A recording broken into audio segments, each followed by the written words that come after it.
하나님 말씀 보시겠습니다. 우리가 함께 은혜 나누는 하나님 말씀은 창세기 38장 1절에서 30절까지 말씀입니다. 13절부터 18절까지만 우리가 함께 합독하도록 하겠습니다. 시작. 어떤 사람이 다말에게 말하되 내 시아버지가 자기의 양털을 깎으려고 딥나에 올라왔다 한지라.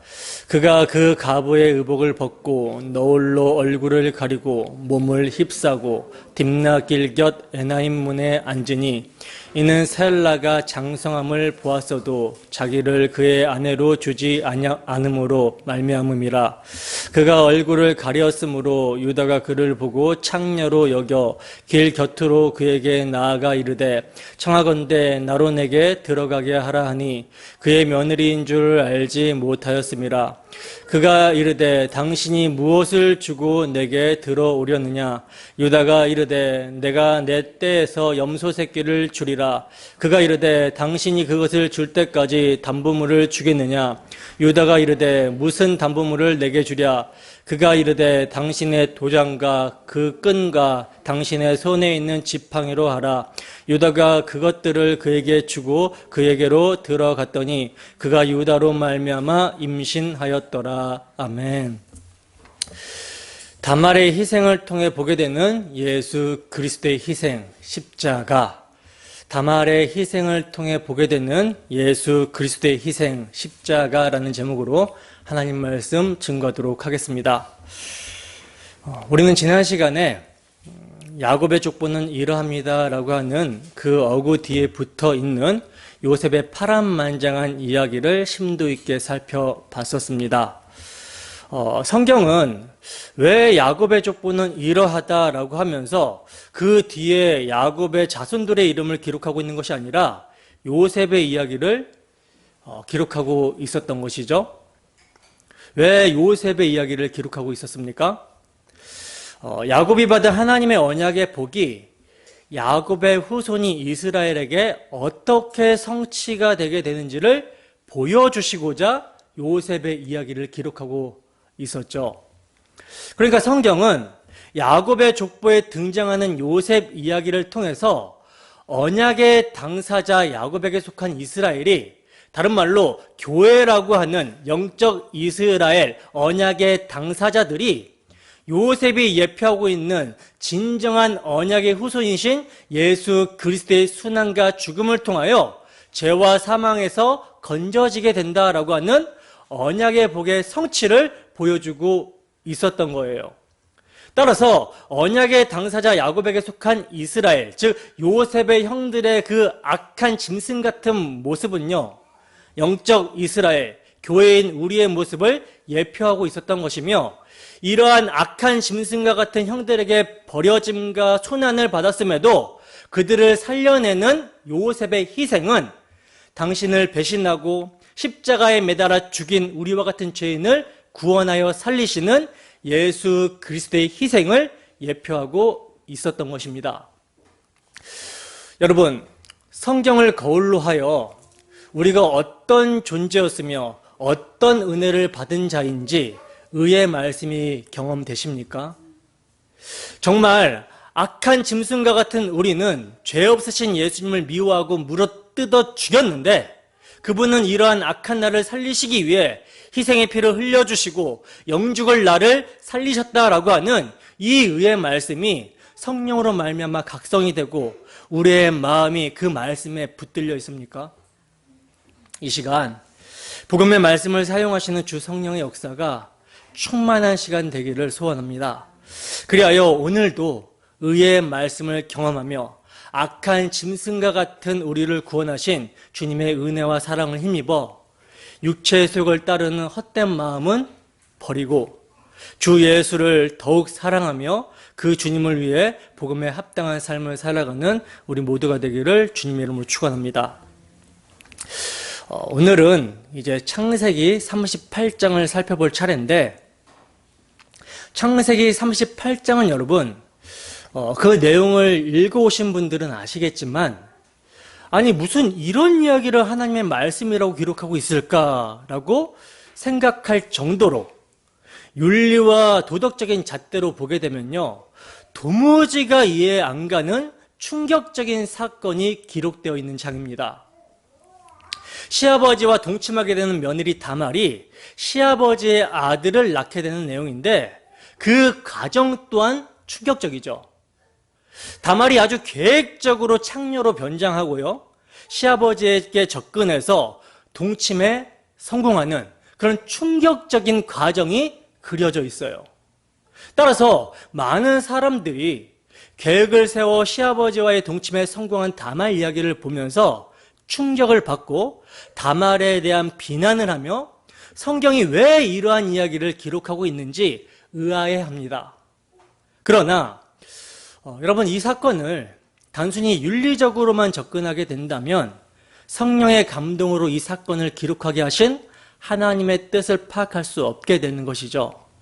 따라서 우리는요, 성경이 왜 이렇게 수치스러운 사건을 기록하게 하신 것인가 라고 하는 질문을 던져봐야 되는 것입니다.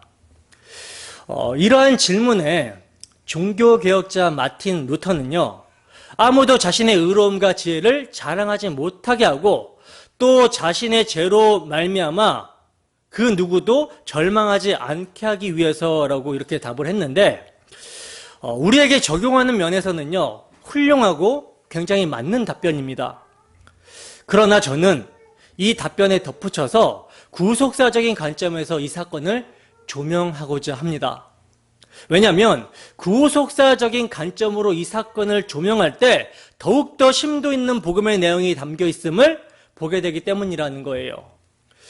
그러므로 여러분, 구속사적인 관점으로 오늘 본문의 사건을 조명할 때 한 가지 생각하게 되는 것은요, 왜 요셉의 이야기를 하던 도중에 이 사건이 삽입이 되어 있는가라고 하는 점이에요. 우리가 지난 시간에 37장을 살펴봤지만 그 37장 마지막 절에 보면요, 그 미디안 사람들은 그를 애굽에서 바로의 신하 친위 대장 보디발에게 팔았더라, 이렇게 끝나고 있고요. 그리고 39장 1절을 보면요, 보디발이 이스마엘 사람의 손에서 요셉을 사는 것으로 시작이 되고 있거든요. 따라서 이야기의 흐름을 생각하면 지금 오늘 본문 38장은 조금 뜬금없어요. 조금 뜬금없어 보이죠? 그러면 왜 성경은 굳이 요셉이 이스마엘 사람에게 팔리고 보디발이 요셉을 산 이야기 중간에 유다와 다말 사건을 기록하고 있는 것인가? 여러분, 유다와 다말 이야기도요, 우리가 지난주에 살펴봤던 창세기 27장 2절의 말씀, 야곱의 족보는 이러하니라, 이 어구에 걸리는 이야기죠. 따라서 이 유다와 다말 사건도요, 요셉 이야기와 마찬가지로 요셉 이야기가 그러했던 것처럼 야곱, 즉 이스라엘이 어떻게 언약의 복을 받게 되는지, 어떻게 하나님의 은혜로 구원을 얻게 되는지에 대한 또 다른 설명이라는 뜻이에요. 그러니까 야곱의 복이 이스라엘에게 어떻게 성취가 되는지 요셉의 이야기를 통해 그리스도의 구원 사역을 보여주고 있는 대목에서 유다와 다말의 이야기가 삽입이 되고 있다는 것은요, 유다와 다말의 이야기가 함의하고 있는 메시지가 요셉의 삶 전체를 요약하고 있기 때문이라는 것입니다. 다른 말로 이 유다와 다말의 이야기는 예수 그리스도와 교회의 이야기며 십자가와 은혜의 이야기라는 거예요. 그렇다면 이 유다와 다말 이야기가 어떻게 예수 그리스도와 교회의 이야기, 십자가 복음의 은혜의 이야기인지 한 절 한 절 자세히 오늘 본문을 살펴보도록 하겠습니다. 본문 1절에서 2절 말씀 함께 읽습니다. 시작. 그 후에 유다가 자기 형제들로부터 떠나 내려가서 아둘람 사람 히라와 가까이 하니라. 유다가 거기서 가나안 사람 수아라 하는 자의 딸을 보고 그를 데리고 동침하니. 아멘. 자, 보시면 오늘 본문 38장은 그 후에라고 하면서 시작이 되고 있어요. 여기서 그 후에란 요셉을 팔아먹은 그 후를 말하는 것이죠. 그 후에 유다는 형제들을 떠나 가나안 31성읍 중 하나인 아둘람에 내려가서 그곳 사람 히라와 가까이 지냈다라고 말씀을 하고 있는데, 지금 유다가요, 아버지 집과 형제들을 떠나서 가나안의 한 성읍으로 내려가 가나안 친구를 사귄 거예요. 다른 말로 하면 하나님이 택하신 백성이 세상과 벗을하게 된 것입니다. 약속의 백성인 유다가 이방인들과 어울리며 세속화되고 있었다라는 것이죠. 그 결과 유다는요, 그곳에서 가나안 사람 수아라 하는 자의 딸을 보고 그를 데리고 동침했다라고 말씀을 합니다. 여러분, 성경에서 동침은 뭘 의미한다라고 그랬죠? 성경에서 동침은 연합을 의미한다라고 말씀을 드렸죠.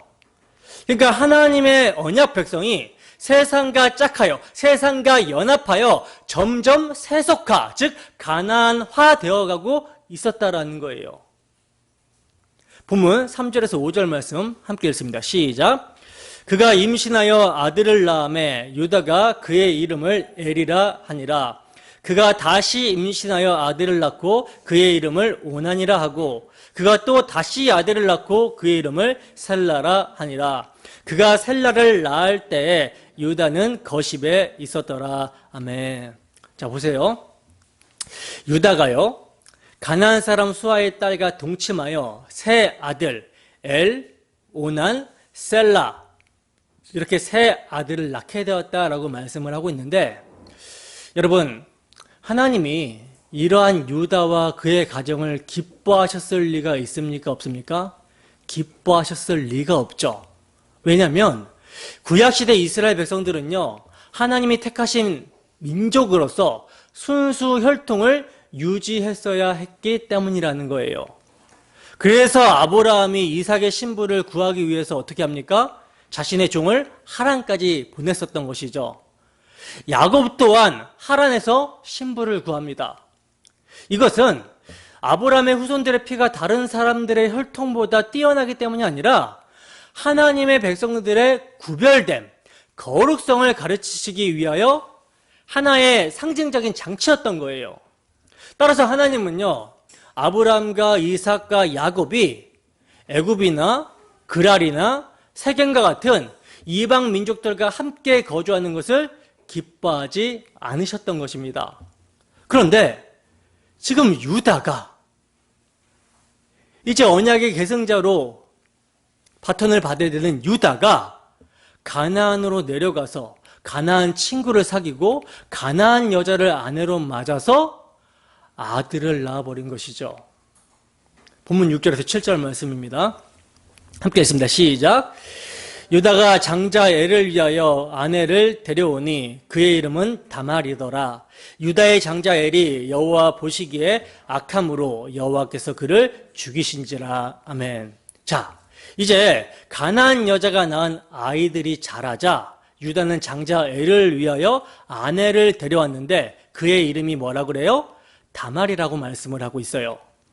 그런데 유다의 장자 엘이 여호와 보시기에 악함으로 그를 죽이셨다라고 말씀합니다.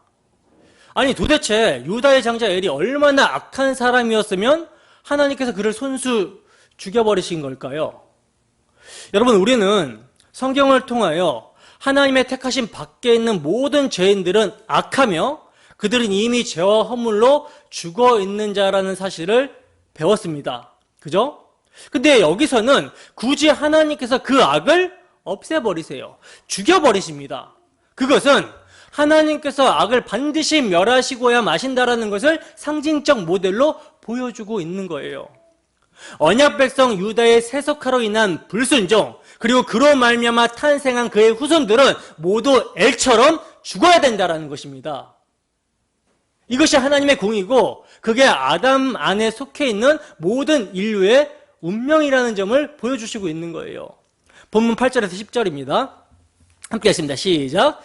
유다가 오난에게 이르되 내 형수에게로 들어가서 남편의 아우된 본분을 행하여 내 형을 위하여 씨가 있게 하라.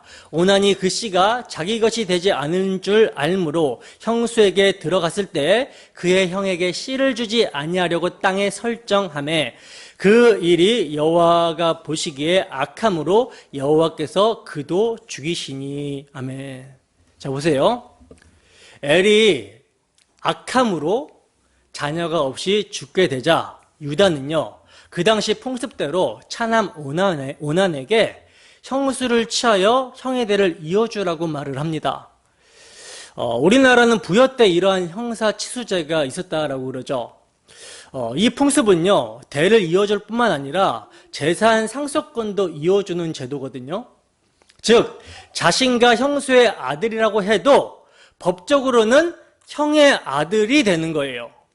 근데 오난이 이것을 싫어하여 형수와 부부관계를 하는데 어디다가? 땅에다가 설정을 해버린 거예요.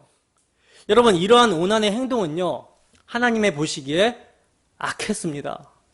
그래서 그 또한 죽게 된 거예요. 희생적 사랑이 아닌 자기만 생각하는 이기심, 자기 희생으로 형의 가문을 살리는 일을 하기 싫어했던 죄 때문에 죽은 것입니다.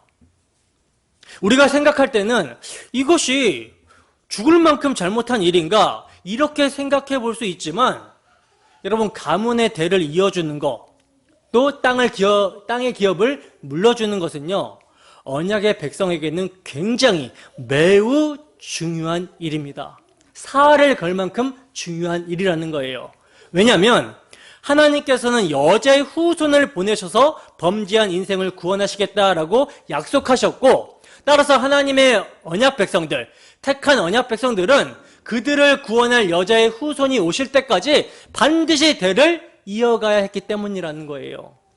이것은요, 단순히 대를 잇는다라는 개념을 뛰어넘어서 하나님의 언약과 계획은 반드시 이루어져야 된다라고 하는 하나님 언약의 필연적 성취에 대한 진념을 보여주고 있는 것입니다. 그래서 계대 결혼이라는 것까지 동원해서 대를 잇는 것의 중요성을 가르치시고 있는 거예요. 하나님이 약속하신 여자의 후손은 반드시 와야 하며 그 어떤 것도 그 여자의 후손의 도래를 막을 수 없다는 것입니다. 왜냐하면 하나님의 택한 백성들이 멸망하게 될 악한 세상에서 하나님 나라, 하나님의 백성으로 돌아오기 위해서는 반드시 여자의 후손의 희생을 근거해야만 하기 때문이라는 거예요. 그것이 하나님의 약속이기 때문입니다. 따라서 다말, 룻, 라합 등의 여자들이 언약의 후손의 라인에 투입이 되는 거예요. 아무리 세상이 언약의 후손의 탄생을 막아도 하나님은 결코 실패하지 않으신다라는 것을 보여주는 것입니다. 그래서 여러분, 성경은요, 대가 끊기는 것을 어떻게 표현하고 있죠? 하나님의 저주로 표현하고 있는 거예요. 사무엘상 4장에 보면 엘리 대제사장이라는 사람이 나오는데, 이 엘리 대제사장의 아들들이 굉장히 악했다라고 그러죠. 하나님 보시기에 굉장히 악했다라고 그래요. 그래서 그 엘리의 두 아들 홈니와 비느하스가 블레셋과의 전쟁에서 죽게 되고, 그리고 엘리도 그 소식을 듣고 넘어져서 목이 부러져 죽게 되었을 때, 시아버지와 남편과 남편의 동생이 모두 죽었다라는 소식을 들은 비느하스의 아내가 자신이 낳은 아이의 이름을 이가봇으로 짓습니다. 여러분, 이가봇이라는 게 무슨 뜻입니까? 하나님의 영광이 떠났다라는 뜻이거든요. 이제 그 집안의 대는 영원히 끊어져 버렸기 때문에 비느하스 아내가 그 아들의 이름을 이가봇, 하나님의 영광이 떠나간 저주의 아들이라고 그렇게 이름을 지은 거예요.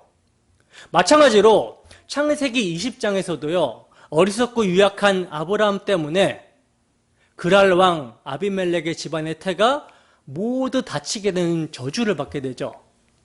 여러분, 이렇게 구약 성경이요, 하나님의 저주를 태가 다치는 것으로 표현하고 있는 이유는 죄로 말미암아 하나님으로부터 차단되었던 하나님의 생명력의 회복이 언약하신 대로 여자의 후손으로 오실 예수 그리스도의 구속함으로 말미암기 때문이라는 거예요.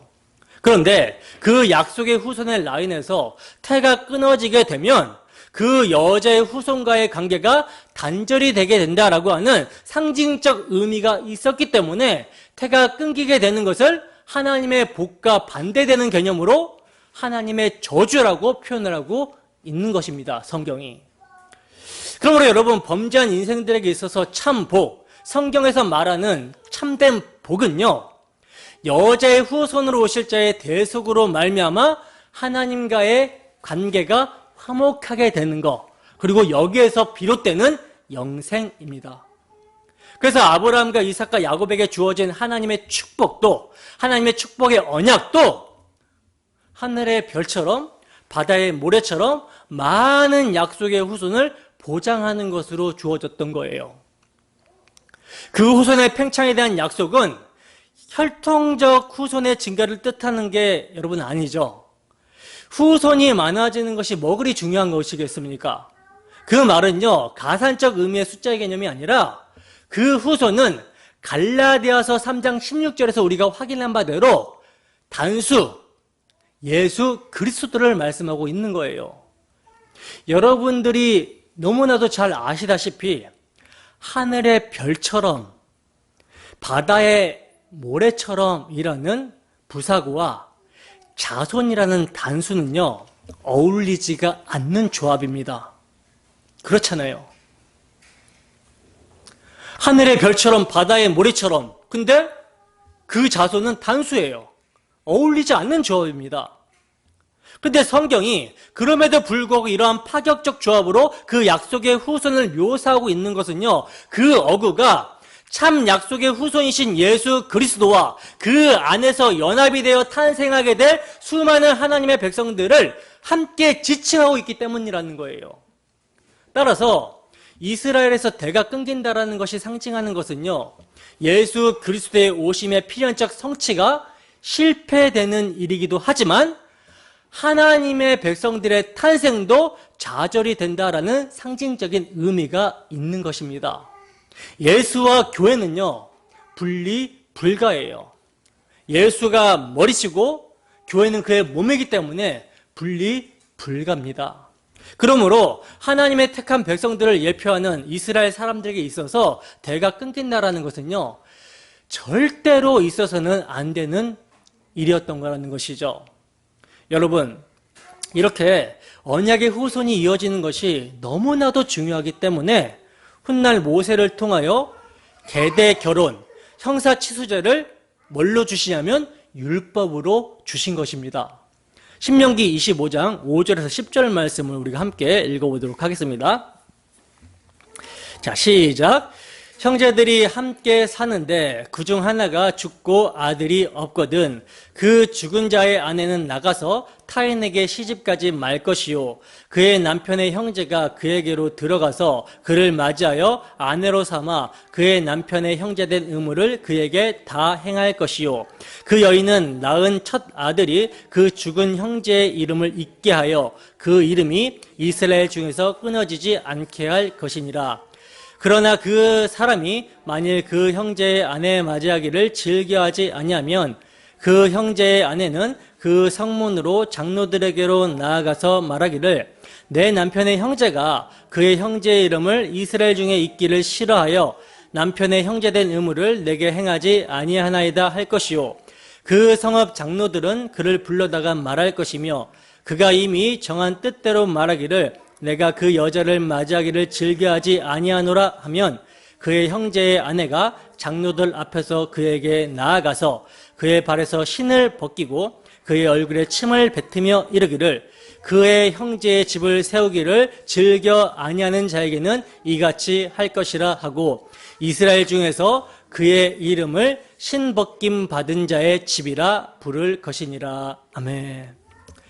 자, 이렇게 여러분 계대 결혼이 율법에까지 지금 주어졌어요.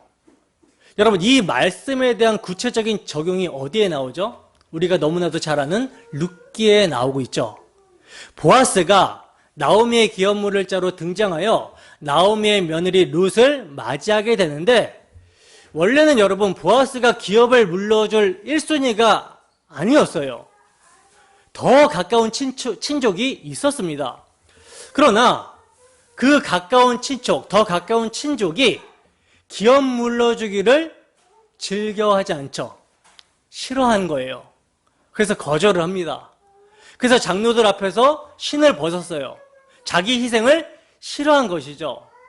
성경은요, 그 자기 희생을 싫어하는, 기업 물어주기를 싫어하는 그를 가리켜서 이름도 기록하지 않고 그 이름을 아무개라고 말을 하고 있습니다. 이렇게 여러분, 오나는 자기 희생을 피하여 형제된 마땅한 도리를 이행하지 않고 하나님의 구원 계획을 거역하다가 죽게 된 거예요. 본문 11절입니다. 함께 읽습니다. 시작. 유다가 그의 며느리 다말에게 이르되 수절하고 내 아버지 집에 있어 내 아들 셀라가 장성하기를 기다리라 하니 셀라도 그 형들같이 죽을까 염려함이라. 다말이 가서 그의 아버지 집에 있으니라. 아멘. 자, 이렇게 두 아들을 잃은 유다는요, 마땅히 이제 셋째 아들인 셀라를 다말에게 주어야 함에도 불구하고 어떻게 나옵니까? 아직 셋째 아들이 어리다라는 핑계로 그가 장성할 때까지 친정에 가서 정절을 지키고 가부로 지내고 있으라고 말을 합니다. 그러나 그 이면에는, 유다의 이면에는 셀라가 어리기 때문이 아니라 셀라 또한 죽게 될까봐 염려해서 떠나보냈다라고 그러죠. 즉, 유다는요, 언약의 가문을 이어가야 하는 하나님의 뜻을 저버리고 막내 아들을 살리기 위해 다말을 보내버린 거예요.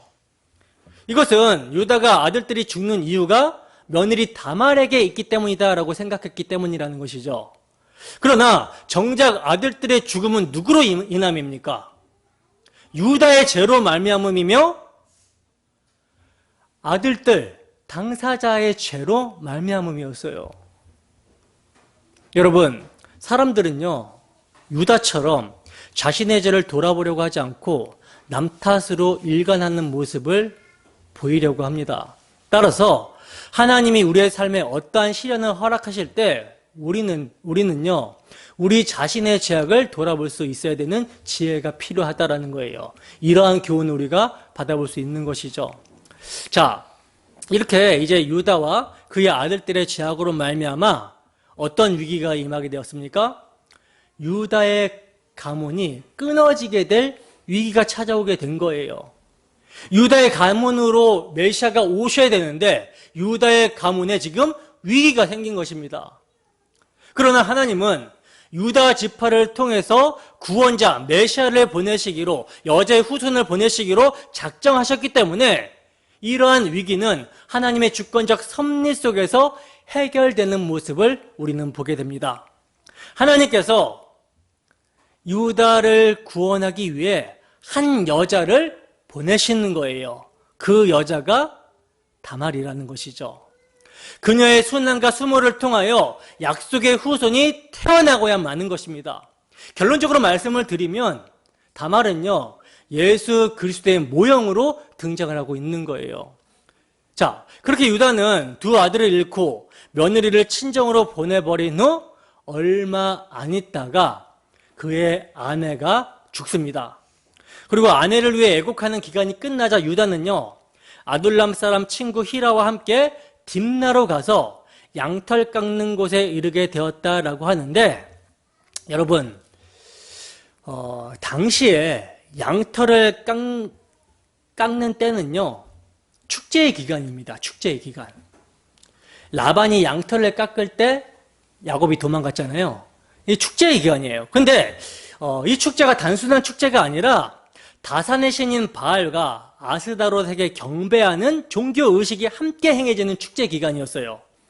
따라서 이 바알과 아스다롯 신전에서 제의 행위와 함께 시작이 되는 축제의 기간에는요, 신전에서 제물을 드려 제사를 지내는 것도 있었지만 그들의 주된 제의의 행위는 돈을 주고 여사제들과 성행위를 하는 것이었습니다.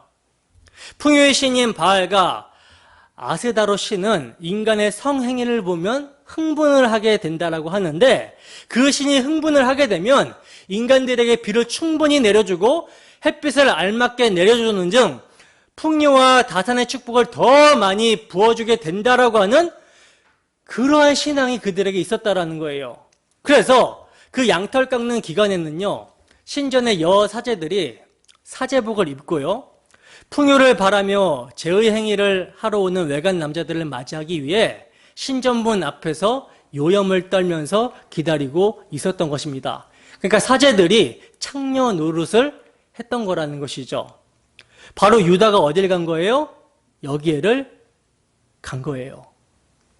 보세요, 여러분. 유다는 12아들 중에 하나입니다. 야곱의 12아들 중에 하나예요. 이스라엘 12지파의 조상이 되는 사람입니다. 뿐만 아니라 그의 후손으로 실로 메시아가 오시기로 되어 있는 사람이에요. 그런데 그가 하나님이 금하신 가나안 여자, 이방 여자와 결혼을 했고, 또 가나안 친구를 사귀었으며 계대 결혼으로 대를 이어야 되는 하나님의 백성의 의무 또한 소홀히 했습니다. 뿐만 아니라 자기 아내가 죽은 지 약 30일 정도 겨우 지났는데 창녀를 찾아간 거예요. 그런데 거기는 일반 매음굴도 아니고 바알과 아스다롯 신전의 매음굴이었습니다. 이 말은 뭐예요? 유다가 가나안의 풍요의 신인 바알과 아스다롯이라는 우상까지 섬기고 있었다라고 하는 증거인 것이죠. 이게 여러분 바로 인간의 모습이라는 것입니다. 지금 유다를 통하여 하나님의 선택하심을 잊고도 여전히 풍요와 쾌락을 쫓아 하나님께 불순종할 수밖에 없는 인간의 죄성이 낱낱이 폭로되고 드러나고 있는 것입니다. 따라서 행위로 보면요, 지금 유다는 멸망해야 돼요. 율법의 행위로 보면 유다는요, 진멸받아 마땅합니다. 그 가문이 존속하면 안 되는 거예요.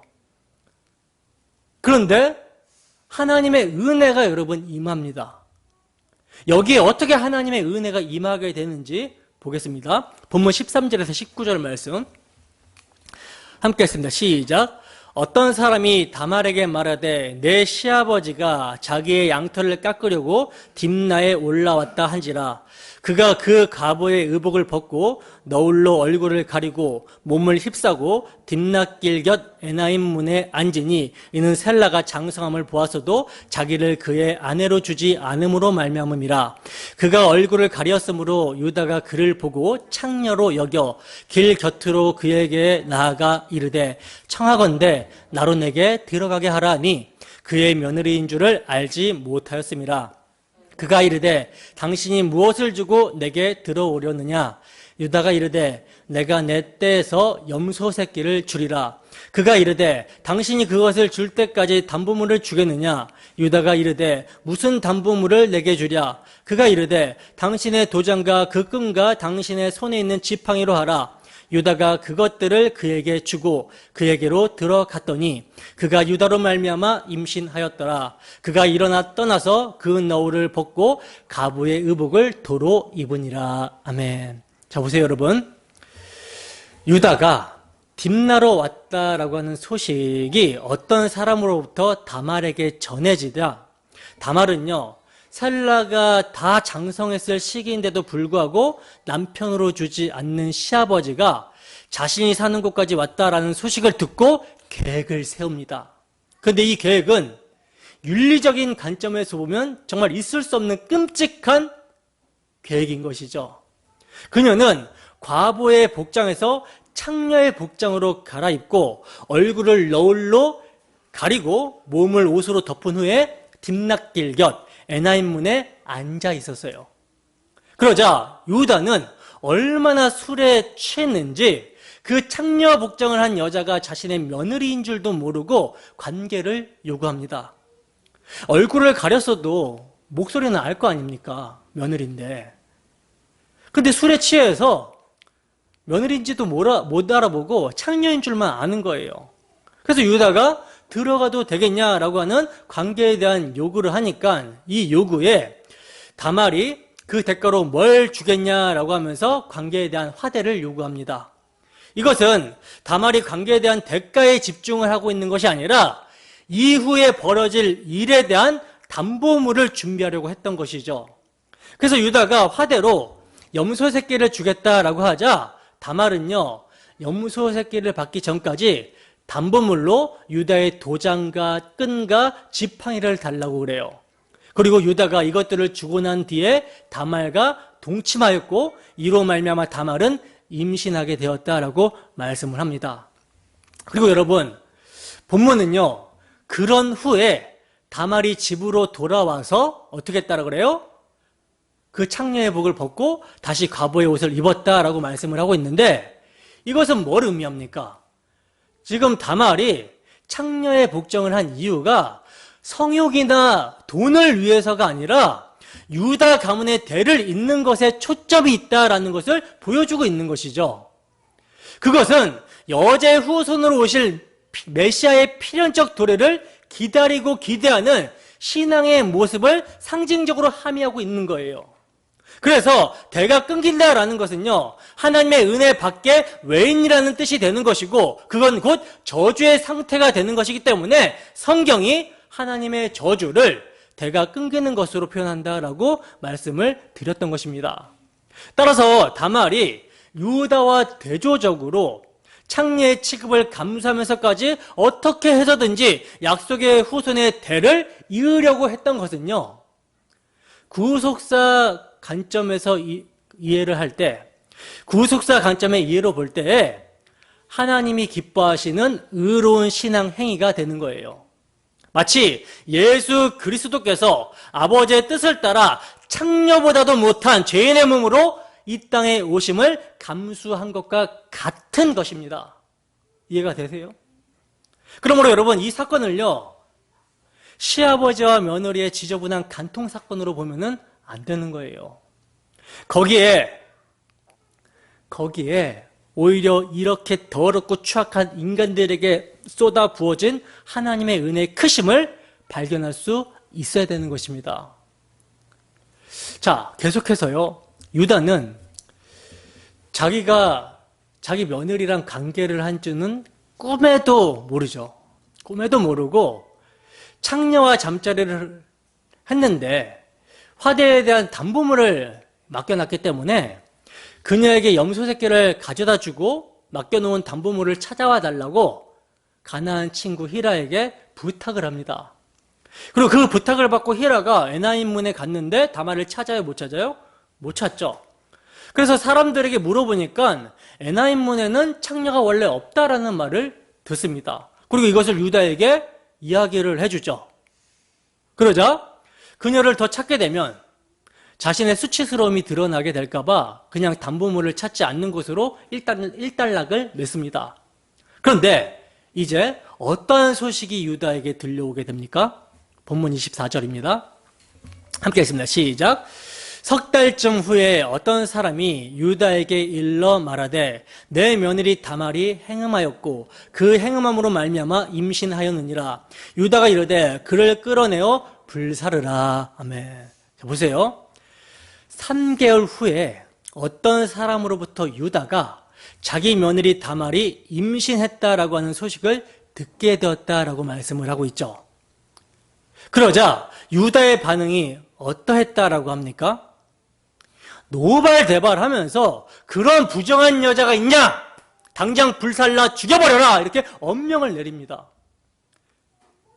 이건 완전히 내로남불이죠. 자신의 부정은 하나도 기억하지 못하고 오히려 다른 이의 부정에 대노함으로 해서 자신의 부정을 합리화하려고 하는 악한 죄인의 속성이 그대로 드러나고 있는 거예요. 자, 그래서 이제 다말이 끌려나가게 되는데 이때 그녀가 무엇을 내밀어 버립니까? 본문 25절입니다. 함께 읽습니다. 시작. 여인이 끌려나갈 때 사람을 보내어 시아버지에게 이르되 이 물건 임자로 말미암아 임신하였나이다. 청하건대 보소서 이 도장과 그 끈과 지팡이가 누구의 것이니까 한지라. 아멘.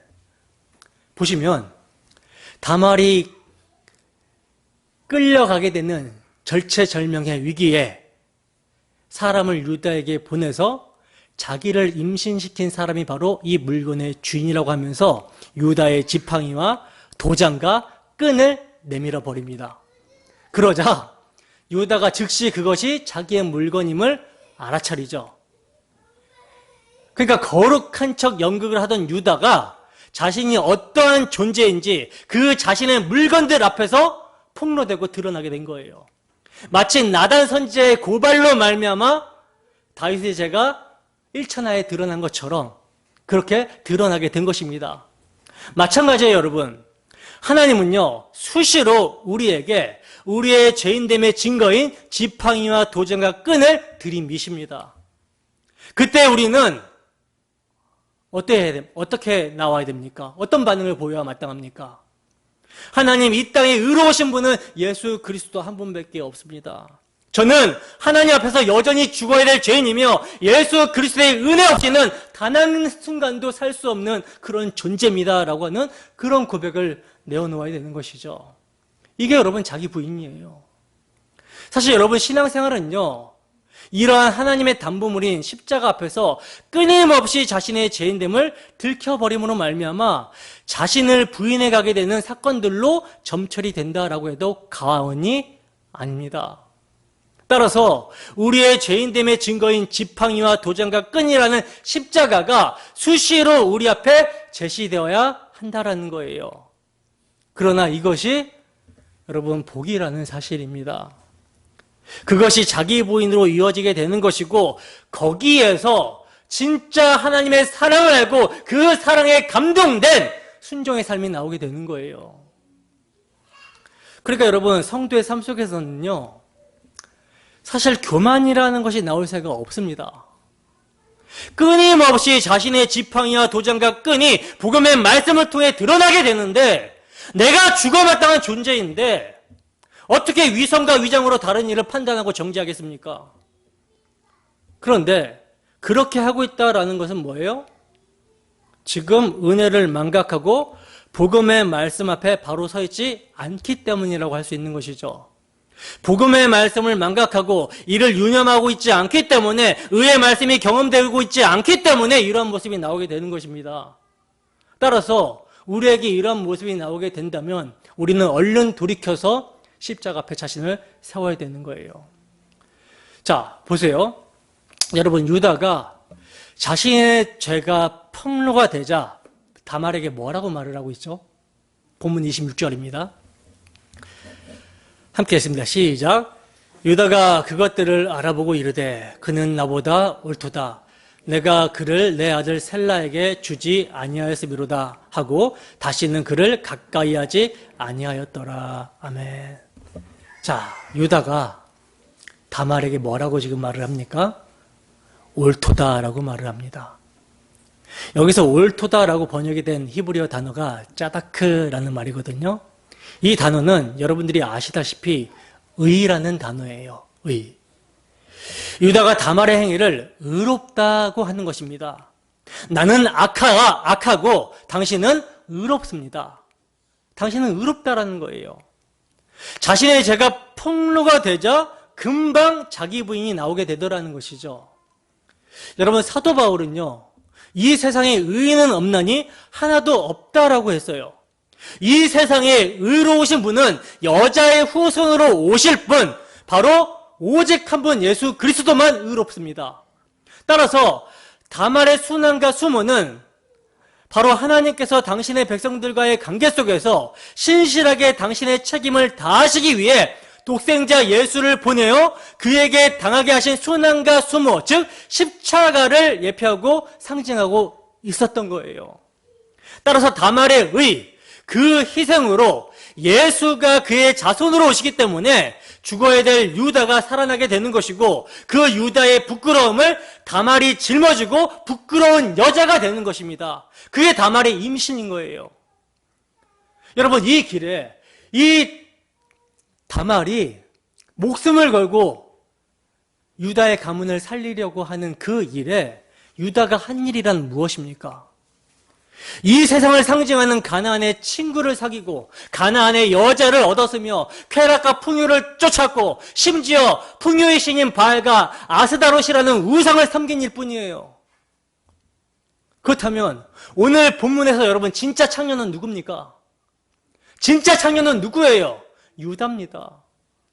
그런데 그 창녀인 유다의 구원을 위해 다말이라는 여자가 창녀가 되어 그 진짜 창녀 유다의 죄상을 백일하에 폭로하고 자신은 부끄러운 여자가 되어버리는 거예요. 여러분, 무엇을 상기하게 됩니까? 예수는, 우리 주 예수 그리스도는 진짜 창녀들인 우리 대신 이 땅에 창녀의 모습으로 오셨습니다. 그리고는 우리의 창녀됨을 가져가시고 십자가에서 창녀로 죽으신 거예요. 그리하여 우리의 모든 죄가 해결이 되었고 새롭게 창조가 된 것입니다. 그분이 우리의 모든 죄를 다 해결하시고 새롭게 부활하심으로 말미암아 우리가 이렇게 여전히 창녀의 모습을 하고 있으면서도 나의 새로운 피조물이야 라고 하면서 당당하게 이렇게 예배를 드릴 수가 있게 된 거예요. 바로 이러한 구원 사역에 의해 언약의 복이 성취가 되어 이스라엘이 하나님의 백성이 아들이 되는 것을 계시하고 있는 것입니다. 여러분, 유다는요 이스라엘을 대표하고 있어요. 요셉과 마찬가지로. 근데 형제들 대표하는 유다의 모습이 어떤 모습이에요? 각이 그지없는 모습이죠. 그게 이스라엘의 모습이었고 이게 영적 이스라엘인 우리의 모습이었다라는 것입니다.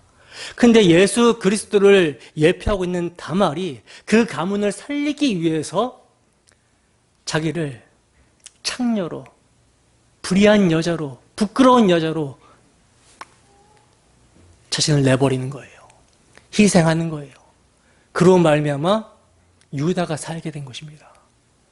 유다 지파로 그리스도가 오게 된 것입니다.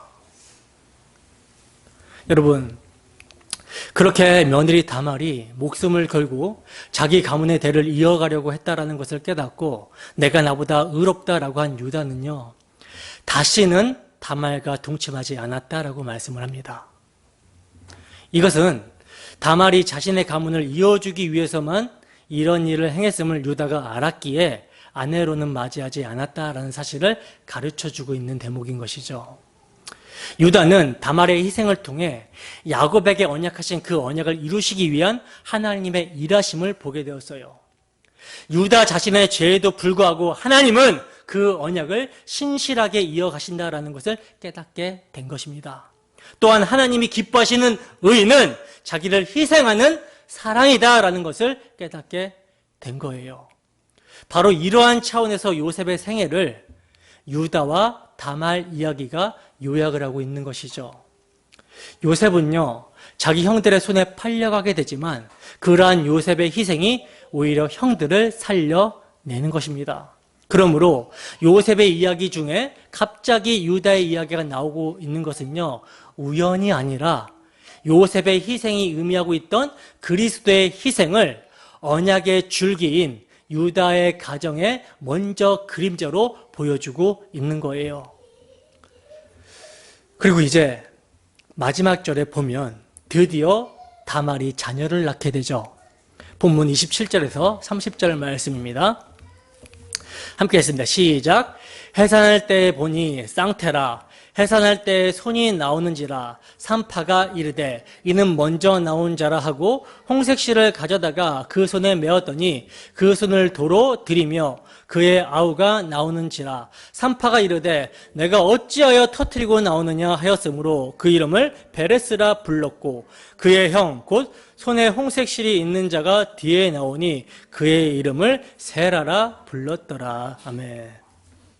자, 보시면 쌍둥이를 지금 낳게 되는데 그 이름이 베레스와 세라라 그러죠. 근데 이 세라가 먼저 나왔다가 베레스가 갑자기 세라를 밀치고 터져 나온 거예요. 터져 나왔다라고 해서 이름을 베레스입니다. 베레스가 먼저 나온 거예요. 이 베레스가 어디에 등장하냐면 룻기에 등장을 합니다. 룻기 4장 12절 말씀 함께 했습니다. 시작. 여호와께서 이 젊은 여자로 말미암아 내게 상속자를 주사 내 집이 다말이 유다에게 낳아준 베레스의 집과 같게 하시기를 원하노라 하시니라. 아멘. 자, 보세요. 룻이 보아스와 결혼하는 것을 지금 사람들이 축복하면서 다말이 유다에게서 낳아준 베레스의 집과 같이 되기를 원한다라고 이렇게 축복을 하고 있어요. 여러분, 누구의 이름이 먼저 나오고 있죠? 유다보다 다말의 이름이 먼저 나오고 있죠. 다말이 유다에게서 낳은 아들을 여러분 수치로 보고 있는 것이 아니라 축복으로 보고 있는 거예요. 따라서 다말이 유다에게 대를 이어준 이 희생이 보아스에게도 기업을 물려주는 일로 나타나게 되었고, 이로 말미암아 나오미 집안의 기업이 회복되게 되는 것입니다. 그러니까 결국 베레스를 통해 보아스가 나오게 되고, 보아스를 통해 오벳, 이세, 다윗이 나오게 됩니다. 그리고 다윗의 후손으로 예수 그리스도께서 오시게 되는 거예요. 그래서 예수님의 족보에 마태복음에 보면 유다는 다말에게서 베레스를 낳고 하면서 유다와 다말, 베레스의 이름이 등장을 하고 있는 것입니다. 그러므로 예수님의 족보는요, 인간들의 죄와 그 죄를 덮으시는 하나님의 사랑이 함께 들어있는 족보라는 거예요. 그리고 이 족보는 곧 우리의 족보가 되는 것입니다. 여러분, 유다는요, 이러한 그리스도의 희생을 다말의 희생을 통해 깨닫게 된 후에 달라진 모습을 보이고 있습니다. 나중에 요셉이 여러분 총리가 된 후에 가나안에 기근이 들어서 형들이 애굽에 곡식을 사러 가잖아요. 이때 여러분 요셉이 형들을 알아보는데 일부러 모른 척하면서 그들을 정탐꾼으로 몰아세웁니다. 그리고는 시므온을 볼모로 잡아두고 막내 동생 베냐민을 데리고 오면 너희가 순전한 마음으로 모욕하러 온 사람들임을 내가 인정하겠다라고 말하면서 시므온만 빼고 이걸 볼모로 잡고 형들에게 양식을 주어서 가나안으로 돌아가게 했어요. 그래서 이제 가나안으로 돌아가서 그들이 애굽에서 있었던 일을 야곱에게 말을 하죠. 그렇게 말을 하면서 그 곡식을 우리가 다시 사러 가려면 베냐민을 데리고 간다라고 했을 때 베냐민만은 절대로 못 데리고 간다라고 야곱이 거부를 하죠. 이때 유다가 어떻게 나옵니까? 자신의 목숨을 담보로 해서 반드시 베냐민을 데리고 오겠다라고 간청하는 모습을 보이고 있습니다. 창세기 43장 9절입니다. 함께 했습니다. 시작. 내가 그를 위하여 담보가 되오리니 아버지께서 내 손에서 그를 찾으소서. 내가 만일 그를 아버지께 데려다가 아버지 앞에 두지 아니하면 내가 영원히 죄를 지리이다. 이렇게 유다가 담보가 되어서 이 베냐민을 내가 막내 아들 베냐민을 내가 데려오지 못하면 내가 죽겠습니다. 내가 담보가 되겠습니다. 이렇게 야곱을 설득을 해서 베냐민을 데리고 애굽으로 갑니다. 그렇게 애굽으로 가게 되었을 때 요셉이 환대하면서 만찬을 베풀죠. 그리고 그 만찬이 끝나고 곡물을 싣고 돌아가는데 요셉이 청지기를 시켜서 은잔을 베냐민 그 곡물 주머니에 넣게 했어요. 그리고 나서 그 가나안으로 돌아가는 형제들을 그 청지기가 붙잡습니다. 그러면서 너희가 왜 이렇게 악을 행했냐라고 하면서 왜 우리 주인이 점치는 그 은잔을 훔쳐갔냐라고 하면서 이렇게 따지니까 이때에 유다가 나서는 거예요. 창세기 44장 16절입니다. 함께 했습니다. 시작. 유다가 말하되 우리가 내 주께 무슨 말을 하리오리까? 무슨 설명을 하리오리까? 우리가 어떻게 우리의 정직함을 나타내리까? 하나님이 종들의 죄악을 찾아내셨으니 우리와 이 잔이 발견된 자가 다 내 주의 노예가 되겠나이다. 아멘. 이렇게 계속 막 몰아붙이니까 한번 찾아보십시오. 찾아보셔서 만약에 그 은잔을 훔친 자가 있으면 그 훔친 자가 발견된 자가 내 주의 노예가 되겠습니다. 이렇게 얘기를 한 거예요. 근데 그 은잔이 어디서 나와요? 베냐민에게서 나와버리죠. 그러자 유다가 여기서 또 나섭니다. 창세기 44장 32절에서 33절 말씀입니다. 함께 하십니다. 시작. 주의 종이 내 아버지에게 아이를 담보하기를 내가 이를 아버지께로 데리고 돌아오지 아니하면 영영이 아버지께 재짐을 지리이다 하였사오니 이제 주의 종으로 그 아이를 대신하여 머물러서 내 주의 종이 되게 하시고 그 아이는 그의 형제들과 함께 올려 보내소서. 아멘. 여러분, 이렇게 유다가 다말을 통해서 그리스도의 희생을 보고 나서는 이렇게 사람이 바뀌게 됩니다. 자기가 담보가 되겠다라는 거예요. 요셉을 팔아먹자라고 했던 유다가 이렇게 변하게 된 것입니다. 이처럼 그리스도의 희생을 체험한 사람은요, 자신의 희생을 통해 다른 이들을 살리는 삶을 살게 되는 모습을 보게 되죠. 여러분, 유다처럼 자신의 죄는 보지 못하고 오히려 자신을 위해 희생한 다말을 죽이려고 하는 자들이 바로 우리들이었습니다. 그러나 유다가 도장끈 지팡이를 보자 자신의 죄가 폭로되고 다말의 희생을 깨닫게 된 것처럼 주님은 유다와 같은 우리 눈앞에 우리가 지고 우리가 감당했어야 되는 당신의 피 묻은 십자가를 보이시는 거예요. 따라서 이 십자가 앞에서 우리의 죄악이 드러나고 그러한 우리를 위해 희생하신 그리스도의 사랑을 발견하게 되는 것입니다. 여러분, 유다가 그 자신의 도장과 끈과 지팡이를 보게 되었을 때, 자신의 담보물을 보게 되었을 때 얼마나 큰 충격을 받았겠습니까? 마찬가지로 여러분, 우리도 우리의 담보물, 십자가를 보게 될 때 충격을 받아야 되는 거예요. 여러분, 십자가 앞에서 유다가 받은 충격을 받고 있습니까? 정말 날마다 십자가 앞에서 유다가 받은 그 충격을 받아가며 살아가길 소원합니다. 하나님은 다말의 희생을 통해서 요셉의 희생을 보게 하셨고 요셉의 희생을 통해서 그리스도의 희생을 보게 하셨어요. 우리는 예수 그리스도의 희생을 통해 복을 누리며 살고 있습니다. 그러므로 그리스도의 희생을 은혜로 받은 자답게, 복으로 받은 자답게, 의의 말씀을 경험한 자답게 자기를 희생하며 그리스도의 사랑을 흘러보내는 우리의 모두의 삶이 되기를 주님의 이름으로 축원합니다.